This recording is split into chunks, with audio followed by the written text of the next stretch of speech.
누가복음 17장 11절에서 19절까지 말씀입니다. 저 여러분이 한 절씩 교독하겠습니다. 예수께서 예루살렘으로 지나가실 때에 사마리아와 갈릴리 사이로 지나가시다가 한 마을에 들어가시니 나병 환자 10명이 예수를 만나 멀리 서서 소리를 높여 이르되 예수 선생님이여 우리를 불쌍히 여기소서 하거늘 보시고 이르시되 가서 제사장들에게 너희 몸을 보이라 하셨더니 그들이 가다가 깨끗함을 받은지라. 그 중에 한 사람이 자기가 나은 것을 보고 큰 소리로 하나님께 영광을 돌리며 돌아와 예수의 발 아래 엎드려 감사하니 그는 사마리아 사람이라. 예수께서 대답하여 이르시되 10사람이 다 깨끗함을 받지 아니하였느냐? 그 9은 어디 있느냐? 이 이방인 외에는 하나님께 영광을 돌리러 돌아온 자가 없느냐 하시고 함께 그에게 이르시되 일어나 가라 내 믿음이 너를 구원하였느니라 하시더라. 아멘. 자리에 앉으시겠습니다. 오늘 참 귀한 분을 하나님께서 보내주셨습니다. 미국 필라델피아 임마누엘 교회에서 심우하시다가 은퇴하시고 지금은 시티 투 시티라는 코리아 그 단체에서 복음 코치 디렉터와 또 설교 코칭 미니스트리에서 공동 대표하고 계시는 우리 김태곤 목사님 오셨습니다. 귀한 분 보내주신 하나님께 감사하고 목사님 격려하는 의미에서 환영하는 의미에서 박수로 모시겠습니다.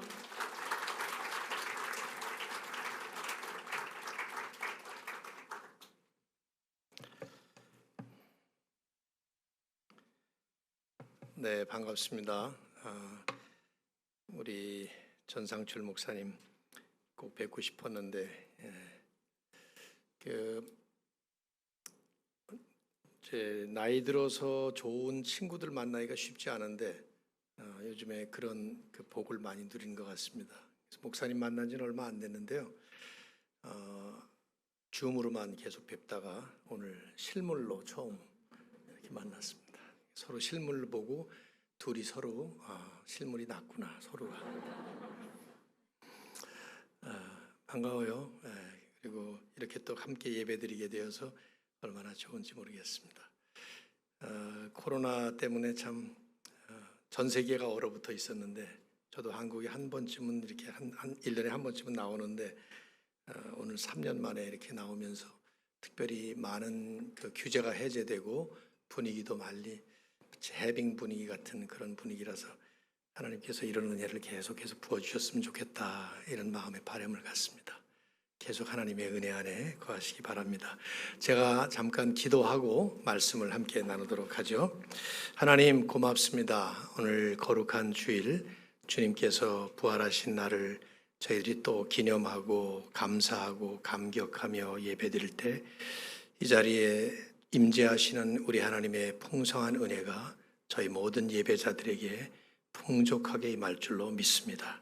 특별히 이 시간 말씀을 앞에 놓고 우리의 마음을 열고 생각을 열고 무엇보다 저희들의 자세를 말씀이 주시는 대로 살고 싶은 간절한 소망으로 이 말씀을 펴니다.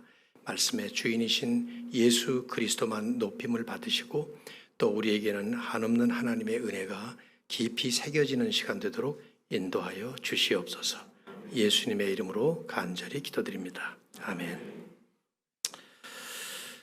13세기 이탈리아의 작가인 단테 잘 아시리라고 믿습니다. 그분이 쓴 서사시 신곡이라는 작품이 있는데 이 작품은 문학 비평가들이 중세 문학의 꽃이라고 극찬하는 작품 중에 하나입니다. 저자 단테가 자신의 이름으로 설정을 한 주인공 단테가 지옥, 연옥, 천국을 두루 다니면서 여러 사람을 만나면서 나누는 그 대화 이야기가 그 전체 내용입니다. 신학이 아닌 문학이기 때문에 우리 그리스도인들이 그 책을 읽다 보면은 성경적으로 맞지 않는 이야기가 너무 많습니다. 무슨 미신 같은 얘기, 전설 같은 얘기가 굉장히 많아요. 근데 문학이니까 그렇죠. 그래도 이제 그 안에 보면은 죄와 벌이라든가 심판과 은혜 이런 내용들 그런 것들이 이제 주제로 있기 때문에 읽어볼 만한데요. 특별히 이제 중세 시대의 이 기독교적인 세계관이 어떠했는가를 짐작해 볼 만한 아주 좋은 문학 작품이라고 생각돼요. 재미있는 내용들이 많이 있는데 그 중에 하나 저는 참 재미있더라고요. 단테는 지옥을 9개의 층으로 나누어서 그려주고 있습니다. 1층부터 9층까지가 있는 거예요. 그래서 각 지옥 층마다 그 같은 죄를 지은 사람들이 모여 있습니다.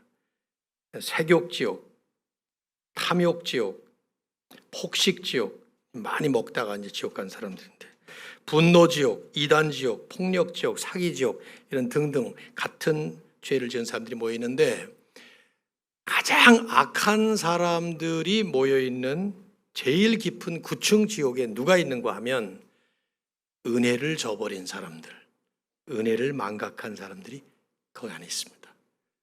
예수님의 은혜를 망각하고 팔아버린 가룟 유다, 또 줄리어스 시저 같은 사람을 배반했던 제자인 브루터스나 카시오스 같은 이런 사람들이 사탄과 함께 그 9층 지옥의 가장 깊은 지옥의 고통을 겪고 있다는 거죠.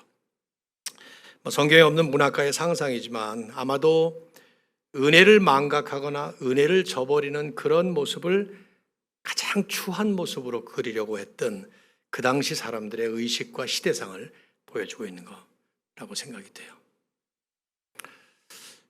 은혜를 망각하고 또 은혜를 저버리는 이런 모습, 사실 그때만 아니라 지금도 동서고금을 막론하고 가장 부도덕한 비윤리적인 행위로 그렇게 생각을 하죠. 그래서 누가 어떤 사람을 보고 배은망덕한 사람, 사람이라고 안 그래요. 배은망덕한 놈 이렇게 할 때 가장 그 사람의 인격적인 모독을 표현하는 그런 욕이 될 겁니다. 지난 2년 넘도록 이 팬데믹이라는 참 사상 초유의 이 혼란스러운 상황을 겪으면서 매 순간마다 앞으로 어떻게 될지 모르는 그 불투명한 미래를 바라볼 때 다분히 이 마음속에 찾아오는 것은 불안하고 초조한 마음으로 답답하고 이런 안타까운 마음으로 시간이 지나갔는데, 저는 이제 지난 2년 반을 이렇게 쭉 지나오면서 개인적으로 제게 제일 많이 찾아왔던 화두 하나가 있는데, 그게 뭐냐면 배은망덕이라는 거예요. 다른 말로 표현한다면 이 은혜에 감사한다는 그런 이슈죠. 이런 생각이 참 많이 들었어요. 기도할 때마다 참 많이 들었어요. 하나님 이거 빨리 좀 거두가시면 좋겠습니다 하는 기도를 할 때마다 혹시 나는 지금 하나님께 배은망덕한 모습으로 살고 있지는 않을까. 이런 상황이 있기 전부터 하나님의 은혜를 더 깊이 깨닫고 더 많이 감사했어야 되는데 그러지 못하고 지금 이런 상황이 펼쳐지니까 겨우 지금 이때 이렇게 매달리고 있는 내 모습을 보면서 참 그 생각 많이 해봤습니다. 하나님 믿지 않은 세상이야 불안하고 초조하고 답답하고 안타까운 마음으로 살아갈 수밖에 없지만, 하나님을 믿는다는 사람이, 저를 얘기하는 거예요, 복음의 은혜가 뭔지를 알고 있다는 그리스도인이라는 사람이 과연 하나님의 은혜를 내가 얼마나 깊이 깨닫고 감사하고 감격하며 살고 있을까 생각을 해봤습니다. 그러면서 자주 떠올랐던 성경의 스토리가 이 본문 스토리예요.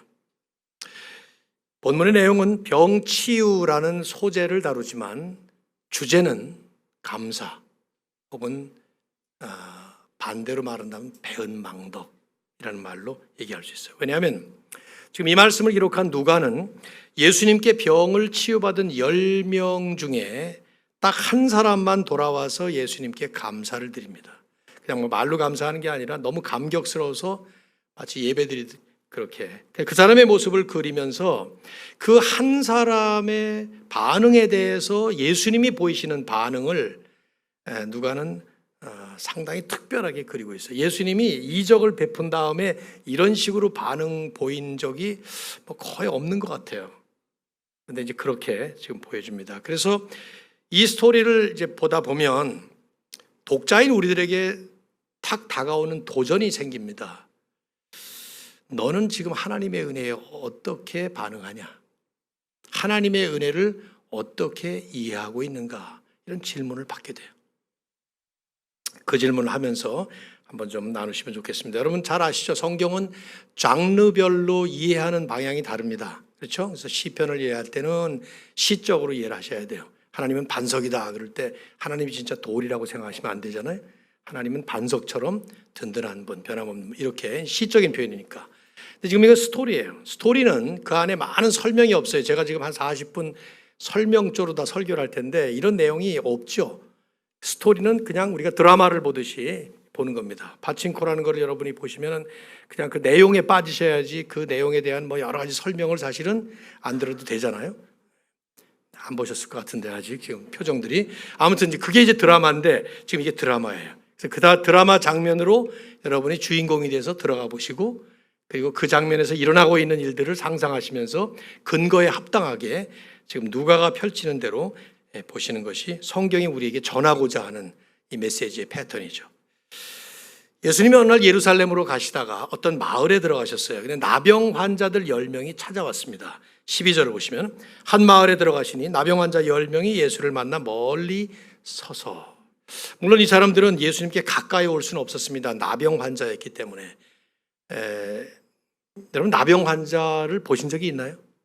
직접 가까이 대화해 보신 적이 있습니까?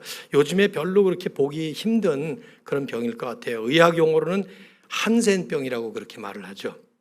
저는 아주 오래전에 제 모교회가 중학교 때인데 그 나병 환자촌을 위로 방문했던 적이 있습니다. 뭐 상당히 오래됐죠.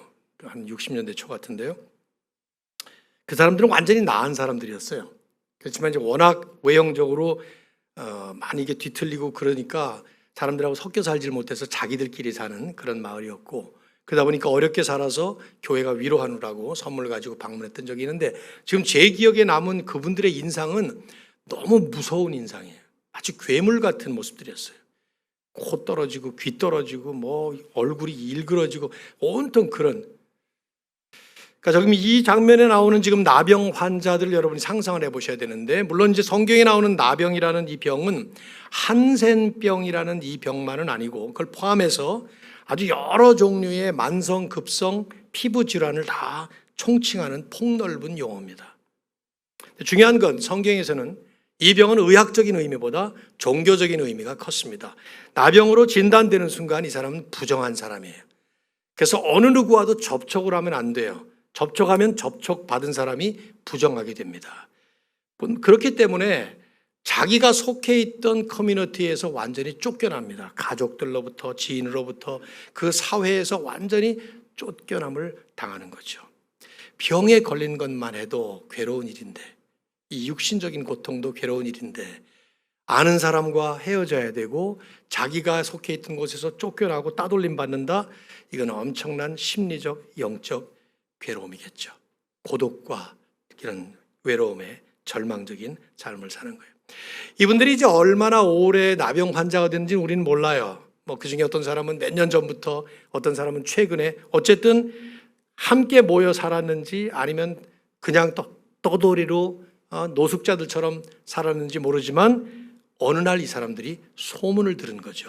누가복음 17장을 우리는 보지만 거슬러 올라가 보시면 예수님이 복음서 안에 3번 죽은 사람 살리시는 일을 기록을 하는데, 누가는 7장에서 나인성 과부의 아들이 죽은 것을 살리신 얘기를 씁니다. 그러면서 7장 17절에 예수에 대한 이 소문이 온 유대와 사방에 두루 퍼지니라. 소문이 쫙 퍼진 거죠.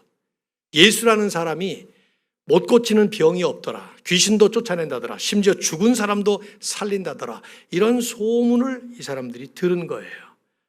그러니까 당연히 이 예수를 만나면 우리도 나을 수 있겠구나, 우리도 소망이 있겠구나 하는 마음을 가지고 찾아온 거죠. 그러나 나병 환자들이니까 마을로 들어가지는 못하고 멀리서 큰 소리를 친 거예요.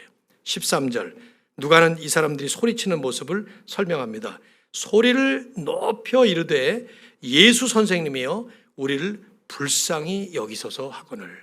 예수 선생님이여, Jesus Master, 이런 이 두 호칭은 누가만 사용했던 호칭이에요.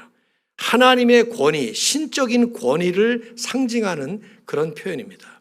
우리를 불쌍히 여기소서 하는 말은 동정해달라는 말이 아니라 하나님의 능력을 발휘해달라 하는 말입니다. Have mercy on us, 이런 표현은 그런 뜻인데, 즉 예수 선생님이여 우리를 불쌍히 여기소서 하는 이 말은 당신이 가진 그 하나님의 능력으로 우리를 좀 고쳐주십시오 하는 건 간절한 요청인 거죠. 예수님이 그 소리를 들으신 거예요. 그리고 멀리 떨어져 있는 상태에서 예수님도 분명히 큰 소리로 소리를 치면서 답을 하셨습니다. 14절, 가서 제사장들에게 너희 몸을 보이라 하셨더니, 일반적으로 모든 스토리들은 일종의 그 스토리 안에 서스펜스가 있습니다. 그러니까 읽는 사람, 보는 사람이 긴장하게 만드는 부분이 있는데, 여기도 제사장들에게 너희 몸을 보이라 하는 이 글을, 이 말씀을 듣는 순간 일종의 미스테리가 발동을 하죠. 왜냐하면 나병 환자들은 그 당시에 병이 나았을 때만 제사장들에게 가는 거예요.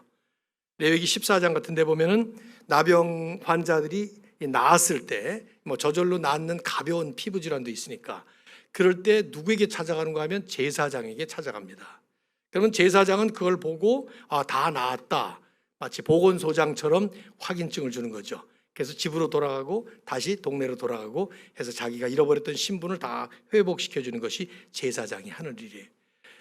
근데 이 사람들이 아직 낫지도 않은 상태에서 예수님이 가서 너희들의 몸을 제사장에게 보이라 말씀하신 것은 무슨 뜻입니까? 가면 낫는다, 가다가 낫는다, 이런 뜻이 담겨져 있는 거죠. 구약에도 이런 얘기가 나오죠. 열왕기하 5장에 보면 아람의 군대 장관이었던 나아만이 나병에 걸리죠. 그렇죠? 나아만은 제 처가하고 종씨에 나시 성을 가진 집안이라서 제가 안 잊어버리는데, 그때도 이제 엘리사가 낫게 할 수 있었는데 요단강에 가서 7번 몸 담거라 그래요. 엄청 짜증내죠. 화내고, 내가 누군데 감히 나를 요단강에 들락날락 7번 하다가 낫잖아요. 그러니까 지금 여기도 예수님이 그렇게 하신 거예요. 그래서 우리가 이 말씀을 듣는 순간 약간 의아스러워져요. 왜 즉각적으로 대부분의 이적들이 그 자리에서 즉석에서 치료하시곤 했는데 왜 주님은 만나지도 않고 제사장에게 가라고 하셨을까, 이런 생각이 들어요. 혹시 예수님도 나병이 더럽거나 자기가 닿으면 부정하게 될까 봐 그러셨을까 하는 생각이 드는데 그건 아니에요. 왜냐하면 이 사건 전에 이미 누가복음 5장에 다른 나병 환자를 고치시는 장면이 나와요. 그때 그 나병 환자는 온몸에 나병이 걸린 진짜 한센병 환자라고 생각이 되는데 중증 나병 환자였어요. 그때 예수님이 어떻게 고치시는가 하면 손을 내밀어 그를 만지시면서 깨끗함을 받으라, 그러니까 그 즉석에서 나병이 떠나니라 하고 누가가 기록을 합니다. 그러니까 지금 이 장면에서 예수님이 만나지도 않고 이렇게 하신 것은 더럽거나 우리가 생각하는 그런 식의 이유는 아니었을 겁니다. 다만 모든 예수님의 행동이 의도가 담긴 조치였다고 생각을 한다면 여기도 분명히 가다가 병이 낫도록 하시고자 하는 그런 의도가 담겨 있었던 것이죠. 이 사람들이 그런 의도를 이해했었는지 아니면 이해는 못했지만 워낙 절박한 지금 상황이니까 지푸라기라도 잡으려는 심정으로 가라 그러니까 갔는지, 하여튼 갑니다. 그 말씀 그대로. 아니나 다를까 걸어가는데 14절 하반절에 보세요. 그들이 가다가 깨끗함을 받은지라. 누가는 이 사람들이 걸어가고 있는 현재 진행형을 설명하면서 가는 도중에 깨끗함을 받았다, 걸어가는 도중에 10명이 다 나은 거죠. 근데 이제 그 중에 한 사람이 15절, 그 중에 한 사람이 자기가 나은 것을 보고, 자기가 나았다 그리고 그것을 보았다. 누가는 이 두 동사를 이 사람에게 일어난 그 변화에 우리를 주목시키는 거예요. 동사를 통해서 누가복음에서 나았다라는 이 단어의 이 표현은 저절로 낫는 자연치유가 아니라 하나님의 능력에 의해서 일어나는 이적적 치유를 설명할 때 사용한 말이에요. 자기가 나았어요. 그리고 보았다라는 표현도 마찬가지로 누가는 단순히 눈을 통해서 보는 것이 아니라, 그것만 아니라 그 안에 담긴 내용을 영적으로 그걸 읽었다, 일종의 영적인 통찰력을 가지고 봤다, 그 말이죠. 몸이 나은 것을 눈으로 봤을 뿐만 아니라 그 치유된 것 안에 담겨진 의미를 감지했다는 말이에요. 10명 모두가 걸어가다가 병이 나았어요. 그런데 9명은 자기들 몸이 나았는지 아니면 아직 알았는지 몰랐는지 모르고 그냥 계속 갑니다. 그냥 가고 있는 거예요. 일종의 영적으로 둔감한 모습을 은근히 시사하고 있죠. 근데 그 중에 한 사람, 이 주인공은 자신에게 일어난 신체 변화를 깨달은 것입니다. 손발이 깨끗해지고 상처가 아물고 통증이 사라지고 온몸이 갑자기 상쾌해지는 것을 느낀 것만이 아니라 그것이 기적이라는 걸 깨달은 거죠. 그리고 그 기적이 하나님의 기적이라는 것을 깨달은 거예요. 그래서 9명은 아무 반응 없이 그냥 가고 있는데 이 사람은 가다가 말고 자리에 딱 멈춘 거죠. 그리고 두 가지 반응을 보여요. 첫째는 하나님께 영광을 돌립니다. 15절 하반절 큰 소리로 하나님께 영광을 돌리며, 상상해 보면 유대인의 그 전형적인 일반적 제스처인 아마 하늘을 우러러보면서 두 손을 높이 들고 큰 소리로 영광을 돌렸다고 하니까 소리를 높여서 하나님 감사합니다, 뭐 하나님께 영광을 돌리며 이렇게 아마 했을 거예요. 내가 그걸 크게 하고는 싶은데 이게 어떻게 마이크 성능이 어떤지 몰라서 지금 하려고 그러다가 드라마틱하게 한번 퍼포먼을 하려다가 하나님 감사합니다 막 이렇게 했다는 얘기예요. 일종의 이런 거 주책스러워서 안 할까 하다가, 그러니까 이 사람이 갑자기 그러니까 10명이 가다가 나머지 9명은 분명히 화들짝 놀랐을 거예요. 큰 소리로 이랬을 테니까. 두 번째는 즉각 발걸음을 돌린 거예요. 그래서 돌아갑니다. 그리고는 16절 예수의 발 아래에 엎드려 감사하니.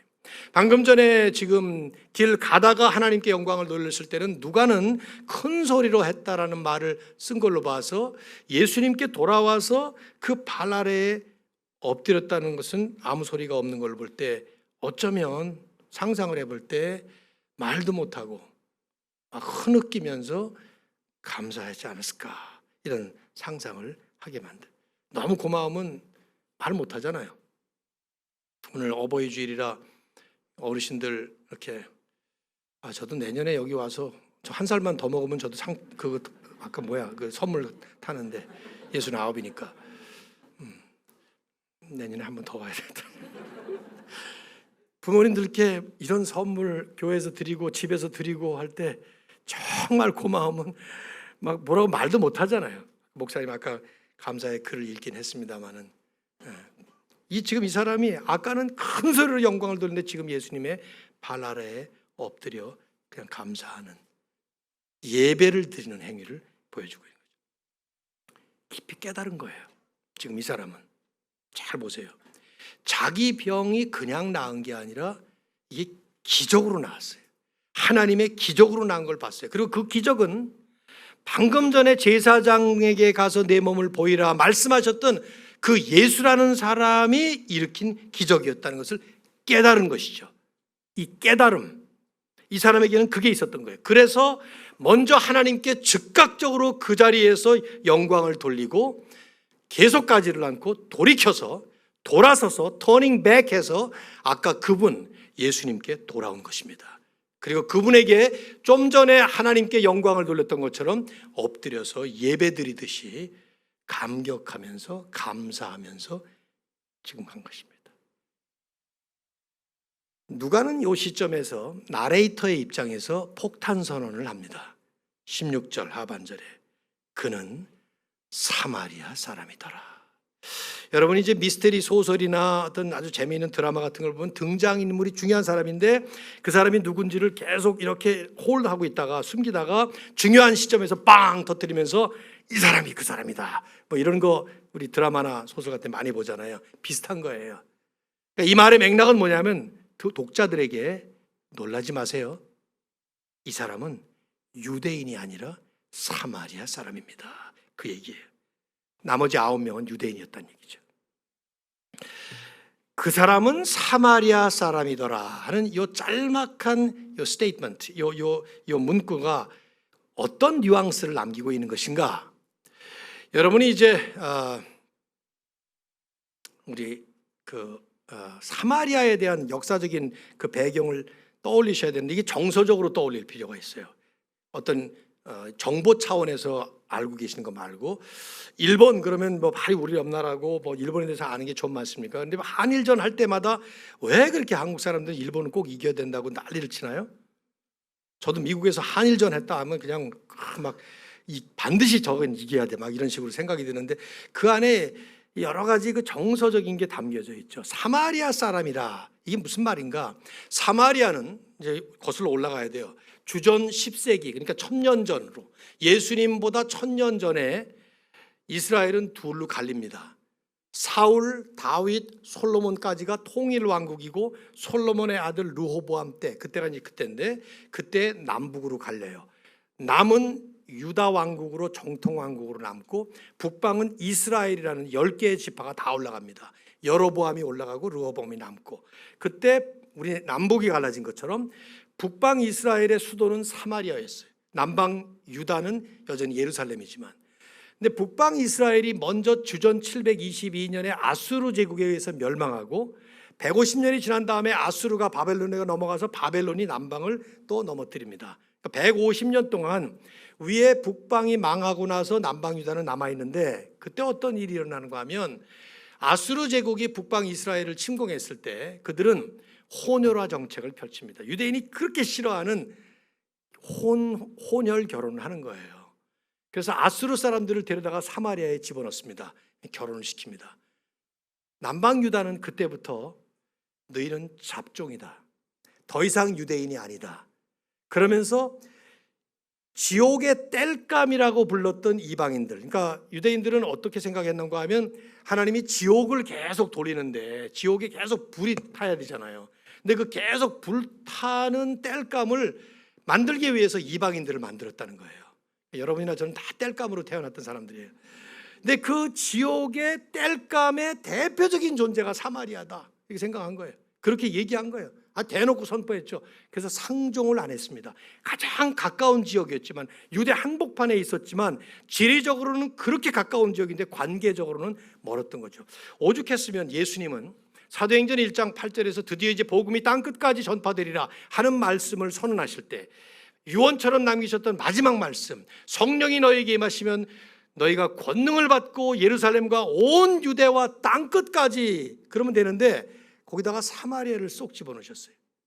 권능이 너희에게 성령이 임하시면 권능을 받고 예루살렘과 온 유대와 사마리아와 땅끝까지 이르러 내 증인이 되리라. 왜? 복음이 땅끝을 향해서 나가기 위해서 가장 먼저 가장 높게 넘어가야 될 장벽이 사마리아였어요. 그 사람들은 구원받지 못할 사람들이라고 자타가 공인했으니까요. 사도행전에 보시면은 예루살렘 교회가 흩어질 때 사마리아로 빌립이 들어가는 장면을 그래서 거기다 넣고 있죠. 구원받지 못할 사람, 하나님의 은혜에서 완전히 제외되었던 사람들, 그게 사마리아 사람들이에요. 근데 지금 여기 예수님을 통해서 받은 하나님의 은혜를 깨닫고 그 하나님께 영광을 돌릴 뿐만 아니라 예수님 앞에 직접 나와서 그 주님께 경배하면서 감격하며 감사했던 사람은 딱 한 사람, 바로 이 사마리아 사람 한 명이었더라. 그 사람은 사마리아 사람이었더라. 누가의 핵심은 간단해요. 당연히 구원받을 줄 알았던 유대 사람들이 아니고 전혀 구원받을 생각도 못했던 그런 구원의 대상에서 완전히 제외되었다고 생각했던 대표적인 이방인, 하나님의 은혜와는 관계가 없다고 생각했던 그 사마리아 사람이 예수님께 돌아와서 유일하게 감사하고 감격하는 예배를 드렸다는 거예요. 이쯤 되면 우리에게 질문이 하나 생겨요. 나머지 9명은 왜 안 돌아왔을까? 대답은 하지 마시고 생각만 해보세요. 한번 저 물 마시는 동안에. 가능성 3가지. 안 궁금하세요? 전 성경 읽다 보면 이런 게 너무 궁금해. 이 나머지 9명은 왜 안 돌아왔을까? 첫째 가능성, 9명은 자기 몸이 나은 것을 감지하지 못했다. 근데 제사장에게 갔을 때 제사장들이 얘기했을 거 아니에요. 다 나았다. 증서 써주고 돌아가도록. 그럼 그때라도 왔어야 될 거 아니에요.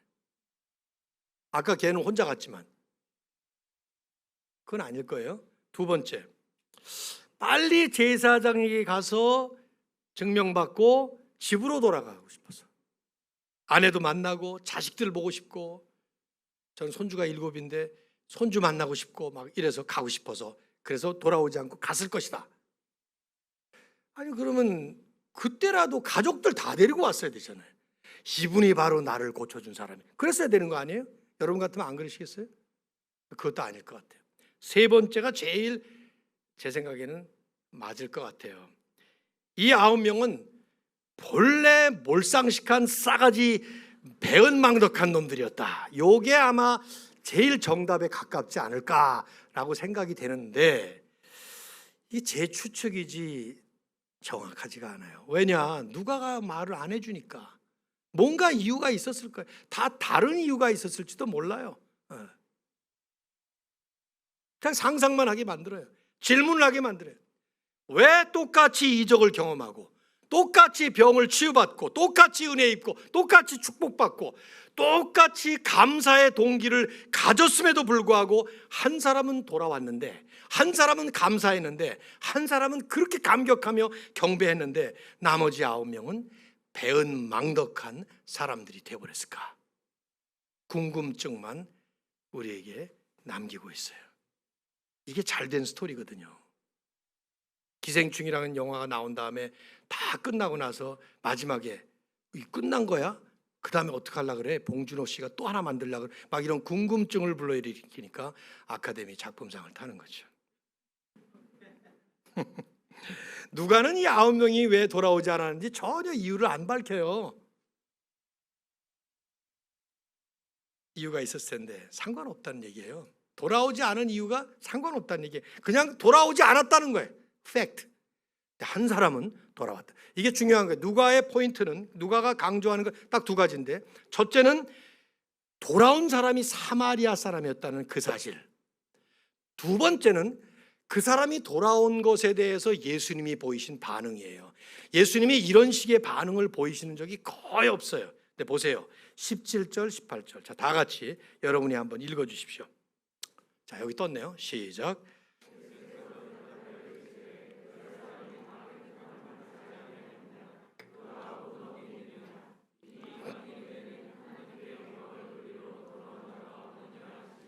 네, 죽전 우리 교회 성도들이 점잖으신 건 제가 알겠어요. 그런데 아마 예수님이 이 말씀을 여러분들처럼 그렇게 점잖게 하셨을 것 같지가 않아요. 이 말이 포함하고 있는 뉘앙스를 가만히 보세요. 3번 연타 질문을 하시는 거예요. 질문으로 막 따지듯이 뭐라고 하십니까? 첫 번째는 야, 10사람이 다 낫지 않았냐? 저처럼 목소리 높이셨을 것 같아 내 생각에는. 두 번째, 나머지 9은 다 어디 갔느냐? 예수님이 다 왔다면 당연히 돌아왔어야 되는 거 아니에요? 세 번째, 하나님께 영광을 돌리러 돌아온 사람 너 이방인 사람 한 사람뿐이냐? 막 따지듯이 묻습니다. 예수님이 화가 나셨는지 아니면 속상하셨는지 마음이 상하셨는지 모르겠지만 하여튼 그런 질문을 3번 연속적으로 3번 하시고 이적 베푸시고 나서 이런 반응 보이신 거 거의 없을 겁니다 아마. 근데 여기서는 지금 그렇게 말씀하셔요. 그러시면서 중요한 결론적인 선포를 내리시죠. 자, 19절. 그에게 이르시되 그 한 사람에게 일어나 가라 내 믿음이 너를 구원하였느니라 하시더라.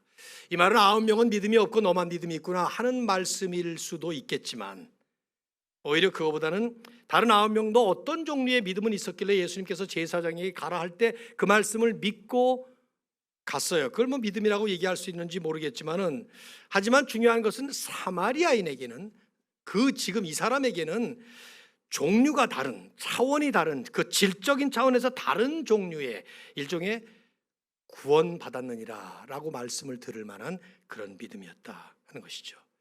왜 그렇습니까? 지금 이 사람은 예수가 누구신지를 깨달았기 때문이에요. 예수님이 누구신지를 깨닫고 돌아가기 때문이에요. 그래서 병치유만이 아니라 영혼의 치유, 구원까지 받는 이런 결과를 맺은 것입니다. 누가는 이 9명과 이 한 사람 사마리아인을 아주 역력하게 대조하면서 이런 얘기를 하는 겁니다. 은혜가 뭔지 깨닫지 못했던 9명은 병치유로 끝났지만 은혜를 깨달은 사마리아인은 병치유도 받고 더 중요한 근본적인 구원을 받았다. 은혜를 깨닫지 못한 9명은 병 치유라는 은혜는 받고도 은혜 주신 분은 관심도 없이 무시해버리고 잊어버리는 배은망덕한 사람들이 되었지만, 이 사마리아인은 은혜 받은 자의 마땅한 모습으로 그 은혜를 베푸신 예수님께 돌아와서 영광을 돌렸다. 은혜를 깨닫지 못한 9명은 하나님 임재의 상징, 심볼, 상징에 불과한 성전으로 갔지만, 이 사마리아인은 하나님 임재의 실체, 리얼리티, 본질이신 예수님께로 돌아왔다 하는 얘기예요. 그래서 9명은 아무 능력도 없는 도장만 찍게 되는 제사장들에게 갔지만, 이 사마리아인은 진정한 치유를 일으키는 진정한 제사장이신 예수님께로 돌아왔다. 그래서 그분을 만나고 그분에게 감사하고 찬양을 하게 됐다. 그래서 주님과 함께 연합하게 됐다 하는 얘기를 한 것이죠. 스토리는 여기까지입니다. 이제 우리는 이 스토리를 이렇게 읽고 우리에게 주는 메시지가 무엇인가를 간단하게라도 정리를 하고 가야 되겠죠. 성경에 나오는 스토리들은 사실은 그러니까 그 다음에 어떻게 해라 하는 얘기들을 안 써요. 마치 우리들이 이제 일반적인 스토리들을 읽을 때에도 거북이와 토끼 이런 얘기를 할 때도 너희는 거북이처럼 돼야지 토끼처럼 되면 안 된다 이런 구구절절히 그런 얘기 안 해도 스토리 안에 담겨져 있는 메시지 자체가 있기 때문에 불필요한 설명을 안 하듯이 성경도 상당히 많은 분량을 스토리로 하는데 그래서 그런 얘기를 안 합니다.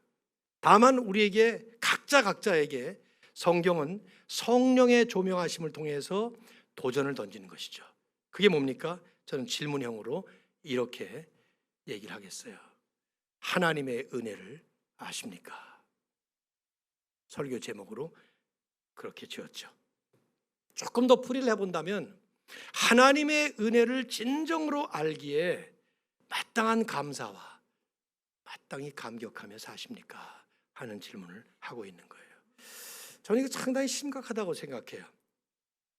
목사가 된 지 얼마나 오래됐는지 모르겠어요. 36년 목회를 하고 3년 전에 이제 65세로 은퇴를 했는데 저한테 찾아오는 대부분의 질문 중에 하나가 이 질문이에요. 요즘에도 그렇고요. 너는 하나님의 은혜를 정말 아느냐?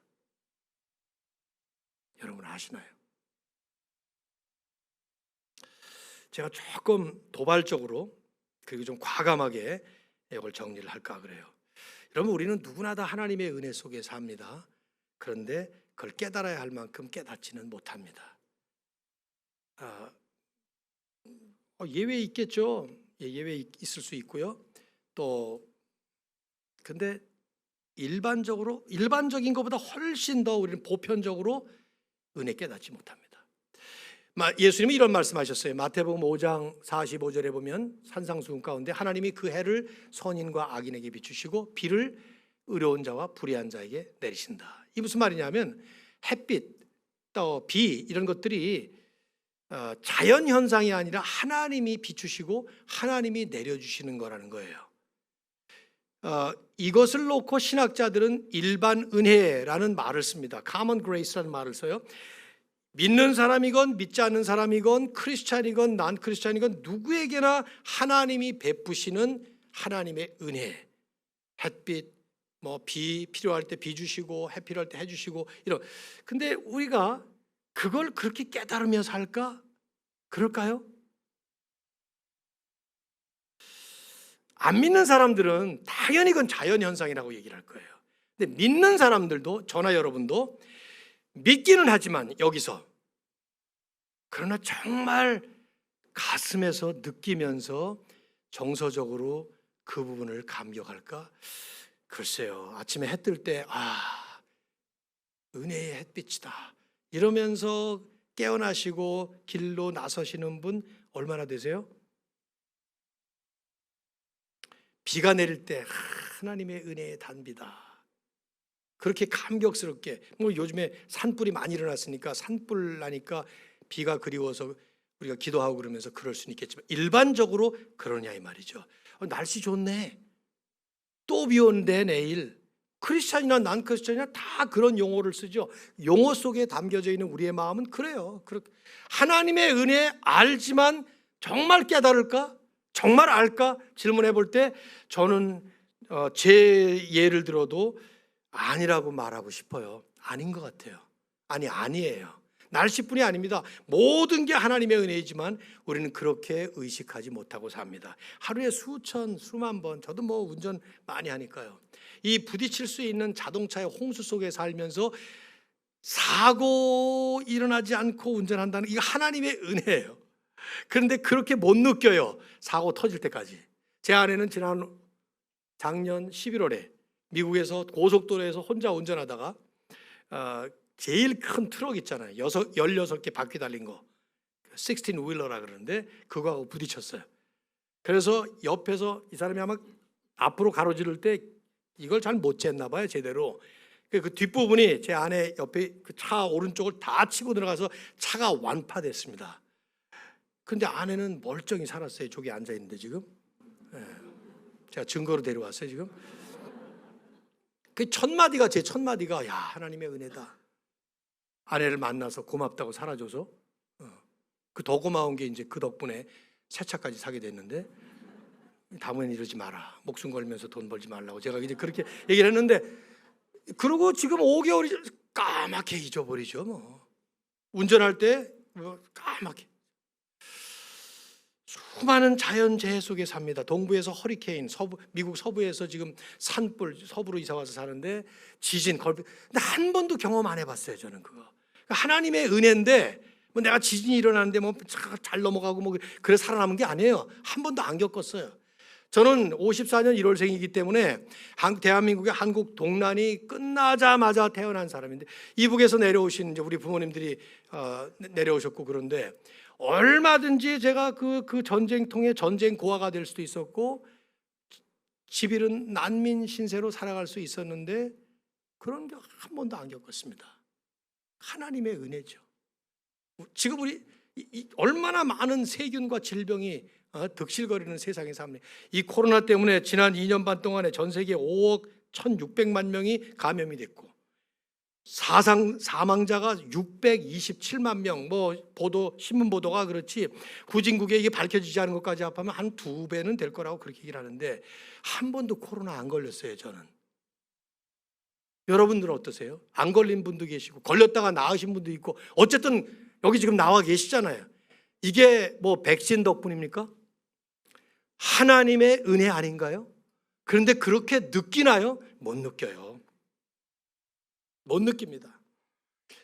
매일 의식주 문제를 해결해 주는 직장이 그나마 있고 집에 돌아가면 반갑게 맞이하는 가족들이 있고 맛있는 음식을 먹고 편안한 잠을 잘 수 있고 매일매일 돌아가면서 아이들이 학교에 무사히 다니고 이거 전부가 다 하나님의 은혜인데 그때마다 가슴 저리게 이 하나님의 은혜를 감격하며 우리가 살고 있을까? 천만에요. 못합니다. 그리고 여기에는 분명한 신학적인 이유가 있습니다. 우리가 죄인이기 때문에 그렇습니다. 저나 여러분이나 죄인이기 때문에 그렇습니다. 제 얘기 아니에요. 성경 얘기입니다. 바울은 로마서 1장, 2장, 3장에서 모든 인류는 다 죄인이다 라는 것을 설명할 때 이 말씀 하나를 해요. 창세기 1장 20절을 보면 하나님의 증거가 온 세상에 가득해 창세로부터 하나님의 보이지 않는 것들 곧 그의 영원하신 능력과 신성이 그가 만드신 만물에 분명히 보여 알려졌나니 그러므로 그들이 핑계하지 못할지니라. 이 얘기는 이제 하나님의 증거가 분명하기 때문에 어느 누구도 하나님 보지 못했다라고 변명 못한다 하는 얘기를 하면서 쓴 말씀인데 이 말씀을 보면 이 말씀은 하나님이 세상을 만드실 때부터 지금까지 창세로부터 지금까지 하나님의 그 은혜의 잔재가 흔적이 온 세상에 너무 가득해서 아무도 그거 못 봤다고 핑계 못 한다는 거예요. 그런데 우리는 죄 때문에 그걸 그렇게 다 못 보죠. 다 안 보입니다. 죄가 우리 눈을 가리기 때문에 하나님의 은혜가 은혜로 안 보입니다. 하나님의 흔적이 하나님으로 안 보입니다. 시편 19편에서 시편 기자는 하늘이 궁창이 하나님의 영광을 선포하고 만드신 모든 그의 손을 보여준다고 말씀했지만 우리는 그런 눈이 없는 것이죠. 그래서 예수님께서 오셔야만 했어요. 죄 때문에 하나님을 볼 수 없는 우리들을 위해서, 눈에 죄가 끼었기 때문에 하나님의 은혜가 분명하고 뚜렷한데도 보지 못하는 우리들을 위해서 예수님이 오셔야만 했어요. 그래서 보이지 않는 하나님을 은혜와 진리가 충만하신 분으로 오셔서 그분을 볼 때에 우리는 은혜의 하나님을 보게 만들고, 우리 눈에 있는 죄의 거풀을 벗기셔서 하나님을 하나님으로 볼 수 있도록, 은혜를 은혜로 경험할 수 있도록 우리 주님께서 오셔야만 했던 것이죠. 여러분, 긴 말 없이 지금 이 자리에 이 예수님을 아직 만나지 못한 분이 계시다면, 여러분이 이 예수님을 만날 때까지는 절대로 진정으로 감사하기 어렵습니다. 하나님의 은혜를 깨닫기 불가능합니다. 예수님을 먼저 만나셔야 합니다. 이 사마리아 사람이 돌아서서 예수님 앞으로 나왔어야만 하는 것처럼 그렇게 했어야 돼요. 근데 이제 중요한 건 그 예수님을 만나고 예수님을 믿은 후에도 사실은요, 여전히 은혜의 하나님을 잊어버리고 삽니다. 왜요? 여전히 죄 때문이에요. 우리가 예수님 믿는 순간에 우리는 죄가 없어지는 것이 아니라 죄가 더 이상 하나님 앞에서 정죄받지 않는다는 거예요.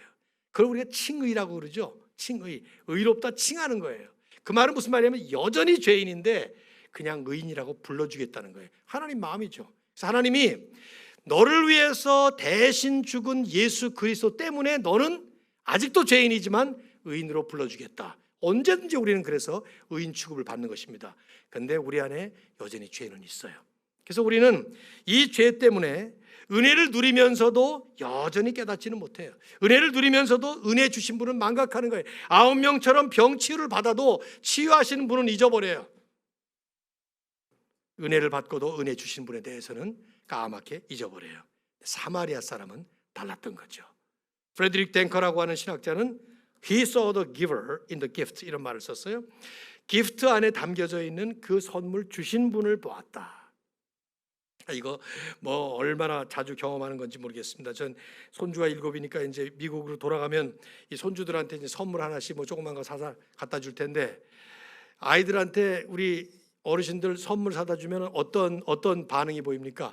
그 선물 받아서 뭐 정신 없죠. 옆에서 엄마 아빠가 겨우 야 할머니에게 고맙다 그래야지, 할아버지한테 감사해야지, 그러면 땡큐 할아버지, 땡큐 할머니, 그리고 곧바로 다시 돌아가는 거예요. 1년쯤 지난 다음에 그 선물 가지고 이거 누가 사줬지? 그러면 아는 애들이 별로 없어요. 그거야 뭐 애들이 다 미성숙해서 그런 거 아닙니까? 더 정확하게 말씀드릴까요? 죄 때문이에요. 걔네들이 죄인이라서 그래요. 우리는 죄 때문에 은혜를 받고도 은혜의 주인을 잊어버리게 마련이에요. 어떻게 해야 그렇다면 우리는 은혜의 주인을 잊어버리지 않고 살 수 있을까? 누가는 이 스토리를 통해서 우리에게 그걸 전달해 주는 거죠. 사마리아 사람이었다는 걸 강조하는 거예요. 이 사람은 다른 9명과 뭐가 달랐는가? 9명과는 달리 이 사마리아 사람은 나는 구원받을 자격이 없는 사람이다, 이런 은혜의 대상에서 빠져있던 사람이다, 그 사실을 아주 뼈저리게 느낄 수밖에 없었던 이방인의 대표 사마리아 사람이었어요. 그랬기 때문에 이런 걸 받았을 때, 다른 유대인들과 똑같이 자기도 치유를 받았을 때, 그는 받을 자격이 없는 내가 이 엄청난 은혜를 받았다는 것을 깨달으면서 결국은 예수님께로 돌아와서 찬양을 할 수 있었던 것이죠. 나라는 존재가 어떤 종류의 죄인이었는데 구원을 받았는지, 나 같은 자에게 하나님께서 예수 그리스도를 통해서 어떤 망극한 그 은혜를 베푸셨는지, 이걸 깨달을 때, 그럴 때 우리는 진정한 그 은혜의 주인을 향해서 우리 발걸음을 돌릴 수 있는 것이죠. 물론 사마리아인은 나병 치유를 통해서 이 예수님의 은혜를 깨달았죠. 우린 다릅니다. 그래서 예수님은 이제 곧 모든 하나님의 택하신 백성들에게 모두에게 적용될 그 보편적 은혜의 방편을 마련하시기 위해서 가시게 됩니다. 그게 뭡니까? 십자가로 가는 거예요. 십자가 위에서 내가 당해야 될 형벌을 대신 받으시고 내가 죽어야 될 그 죽음을 대신 죽으심으로써 받을 자격이 전혀 없는 우리들이 감당할 수 없는 하나님의 그 은혜를 받을 수 있도록 우리 주님은 십자가 위에서 죽으시는 것이죠. 친히 대제사장이 되셔서 하나님과 우리 사이에 중보하시면서 완벽한 치유, 완벽한 회복을 이루실 것. 우리가 할 일은 그 은혜를 받을 자격이 없는 내가, 감당할 수 없는 그 은혜를 내가 받았다는 것을 그리스도를 통해서 깨닫는 거죠. 여러분, 이게 이제 칭의와 성화의 일종의 그 차이라고 볼 수 있는데, 뭐 긴 설명보다 이제 우리가 할 일은 그겁니다. 우리는 이제 이렇게 은혜 받은 것을 감사하고 감격하면서 계속 주님 앞에 나가서 경배하면서 살아가는 거죠. 저는 크리스천 라이프의 본질은, 예수 믿고 구원받은 삶의 본질은 결국은 은혜에 감격하며 사는 거예요. 그게 전부예요. 계속되는 감격이 우리 안에 일어나서 그 감사와 감격이 뭐 주일 예배 한 번뿐만 아니라 우리 삶 전체에서 우리가 그걸 누리며 사는 겁니다. 사실은 우리가 이 감격의 연속으로 인생을 살아갑니다. 여러분 생각해 보십시오. 여러분이 제일 감격했던 때가 언제인가 한번 생각해 보세요. 뭐 젊은이들이 상당히 많은데요. 우리 젊은이들 같은 경우에는 뭐 원하던 학교에 입학했을 때, 또 학교를 졸업하시고 요즘 취업난이 어렵다고 하는데 직장에 지원했는데 그 직장에 합격 통지를 받았을 때 얼마나 감격스러워요. 그러다 사랑하는 사람 만나서 그 사랑하는 사람에게 프로포즈 받았을 때 경험이 없어요. 그 경험이 뭐 있어야 되는데, 그래서 그분하고 결혼을 할 때, 전 결혼 주례 한 250상 한 것 같은데, 결혼 주례할 때 한 절반은 뭐 신랑도 엄청 울더라고요. 막 신부는 대부분 울어. 그 왜 울겠어요? 드디어 잔소리 많은 엄마로부터 해방된다. 그게 아니잖아요. 이 사랑하는 사람과 결혼, 이게 감격스러운 거죠. 그리고 첫 아기를 낳았을 때, 지금도 생각나요. 우리 첫 아기 큰 딸이 43인데 걔를 낳았을 때 그때 그 감 어떻게 할 줄을 모르겠더라고요. 어떤 식으로 반응을 해야 될지. 그 개가 이제 커가지고 또 결혼을 해서 또 애를 낳. 계속 우리의 삶은 이런 감격의 연속이죠. 별것도 아닌 것에 우리는 감동하고 감격해요. 트로트 노래만 들어도 감동해요. 제가 재작년에 이게 안 좋은 그 습관이 하나 생겼어요. 트로트를 너무 내가 좋아하게 돼 버려가지고 미스터 트롯, 뭐 트롯신이 떴다 갔다 뭐 이런 거 전부 다 보면서, 그때 그 정동원이, 이 어린 아이가 오디션에 나와가지고 보릿고개를 부르는데, 혹시 보신 분 계신가 몰라. 보릿고개 시절이라는 게 있었어요. 저보다도 더 어르신들은 근데 그 노래 가사가, 그 노래를 부른 원곡자가 진성 씨라는 분이 앞에 앉아서 심사를 하고 있었는데, 노래 가사가 이래요. 아이야 뛰지 마라, 배 꺼진다. 이게 무슨 말이냐면, 밥 먹고 나서 막 뛰면 배가 꺼지니까, 그 뛰지 말라니까 그 다음에 끼니가 없으니까. 근데 내가 그 가사를 듣는데 뭉클하는데, 진성 씨가 눈물을 줄줄 흘리면서 그걸 보는데 나도 뭐 울었지 어떻게 해요. 찬송 부를 땐 잘 눈물이 안 나는데 그거 눈물이 제 아내가 옆에 있다가 미쳤네 하는 표정으로 보고 있더라. 노래만 이게 정상 아니에요? 지극히 정상인 거예요. 이것이 작은 것이지만 우리를 감동시키는 이 감동, 이것이 우리 연속되죠. 이 봄에 움트는 새싹만 봐도, 가을에 변하는 아름다운 단풍 그것만 봐도, 떠오르는 일출 광경만 봐도, 지는 일몰 광경만 봐도 얼마나 감격스럽습니까? 밤하늘에 가득한 별을 봐도 말이지. 감격의 연속이에요. 이 모든 것들은 일시적인 것들입니다. 잠깐 감격입니다. 우리에게는 이런 종류와는 비교도 할 수 없는, 세상 그 어떤 감격과도 비교할 수 없는 영원한 감동의 역사적인 사건이 있었습니다. 예수님께서 이 땅에 내려오시고 우리를 위해 죽으시고 우리를 위해 살아나셔서 택하신 모든 하나님의 백성들이 영원한 은혜의 감격에 사로잡혀 살아갈 수 있도록 길을 터주셨습니다. 이런 예배의 의미는 바로 그 감격을 회복하는 것입니다. 은혜를 가지고 회복하는 것이 아니라 그 은혜의 주인이 누구신가를 바라보면서 회복하는 것입니다. 히브리서 12장 2절은 그래서 말씀합니다. 믿음의 주요 온전하게 하시는 이인 예수를 바라보자. 그 예수께 돌아가는 거예요. 사마리아 사람처럼 그분을 바라보면서 감사하는 것입니다. 사마리아 사람처럼 그분을 찬양하며 경배하는 것입니다. 무엇이 더 필요해서 여기 나와서 지금 아우성하는 것이 아니고 너무 감사하고 감격해서 그분을 높여드리는 것이죠. 이 은혜가 남은 삶 속에 충만하시기를 주의 이름으로 축복합니다. 여러분, 우리 한번 찬양 한번 부르고 그리고 기도 한번 하고 가도록 하겠습니다. 은혜로다라는 찬양 함께 한번 같이 부르시면 다 같이 자리에서 일어나서 부르실까요? 네.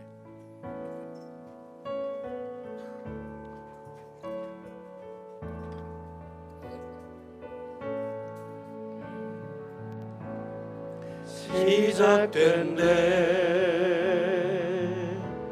우리 주님의 능력이 나의 삶을 다스리고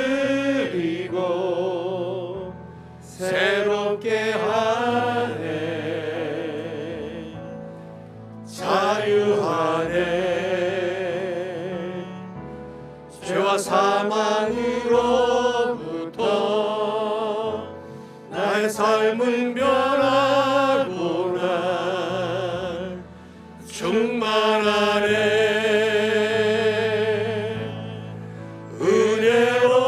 은혜로다 주의 은혜 한량없는 주의 은혜 은혜로다 주의 은혜 변함없는 신실하신 주의 은혜로다 은혜로다 주의 은혜 한량없는 주의 은혜 은혜로다 주의 은혜 변함없는 신실하신 주의